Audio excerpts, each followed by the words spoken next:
फिरायला घेऊन चालला रे आम्हाला? देवाच्या पाया पडायला चाललेलो आहे. हा, तू देवाच्या पाया पडा, आम्हाला फिरव आपल्या का हो? एक नाही दोन नाही, किती देवाच्या पाया पडायचंय? 20-22 देवांच्या पाया पडून यायचंय. कोण कोण आहे इकडे बघा.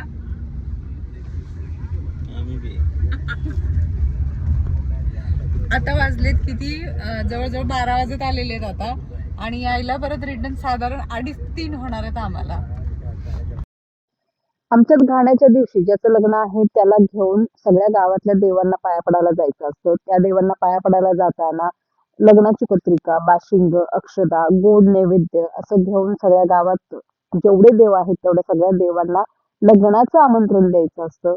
आणि नेहमीप्रमाणे ते काम आमच्या दोघांकडे आलं होतं. मग आम्ही सूरजला घेऊन सगळ्या गावातल्या मंदिरांमध्ये सगळीकडे जाऊन देवांचे आशीर्वाद घेत होतो. सूरज आपला आम्ही जसं सांगाल तसं ऐकत होता.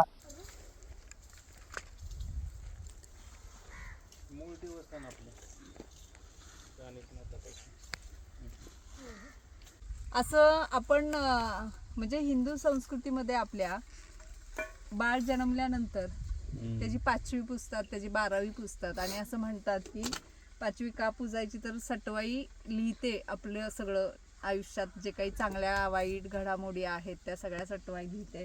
तर आमच्या गावातलं हे सटवाईचं मंदिर आहे.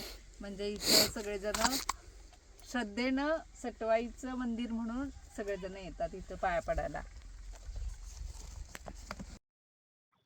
या निमित्तानं तरुण पिढीला रूढी परंपरा माहित होतात. मुलांना गावातलं आपली जे काही कुलदैवता आहेत किंवा मूळ आपले देव आहेत त्यांची माहिती होते.